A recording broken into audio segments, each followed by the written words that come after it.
सविस्तर बातमी आपण अजून बघणार आहोत। तर बिहार विधानसभा निवडणुकीकरता राष्ट्रीय लोकशाही आघाडीने जागावाटपाचा फॉर्म्युला निश्चित केल्याचं कळतंय।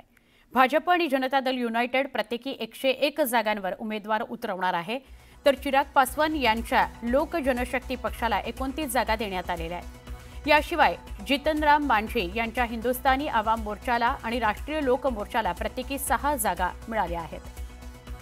नाशिकच्या सातपूर परिसरात झालेल्या जळीत घटनेमध्ये उपचारादरम्यान 3 जणांचा दुर्दैवी मृत्यू झाला। 8 ऑक्टोबरला झाडांच्या फांद्या छाटण्याकरता मशीन करता प्लास्टिक कॅनमध्ये आणलेल्या पेट्रोलचा भडका उडाला, काही जण भाजले।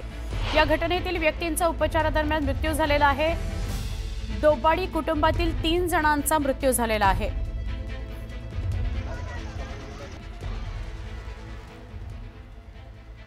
अजून एक बातमी आहे, मोठी बातमी।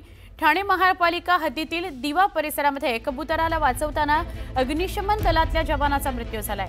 विजेच्या तारेवर अडकलेल्या कबुतराला वाचवताना विजेचा धक्का लागला आणि या व्यक्तीचा, या कर्मचाऱ्याचा मृत्यू झालेला आहे। यामुळे आता प्रशासनाचा निष्काळजीपणा समोर आलाय। एका कबुतराला वाचवताना जवानाचा नाहक बळी गेल्याने परिसरात हळहळ व्यक्त होते। आता आपल्या रक्षकांनाच सुरक्षितता हवी असं म्हणत नागरिकांनी संताप व्यक्त केला।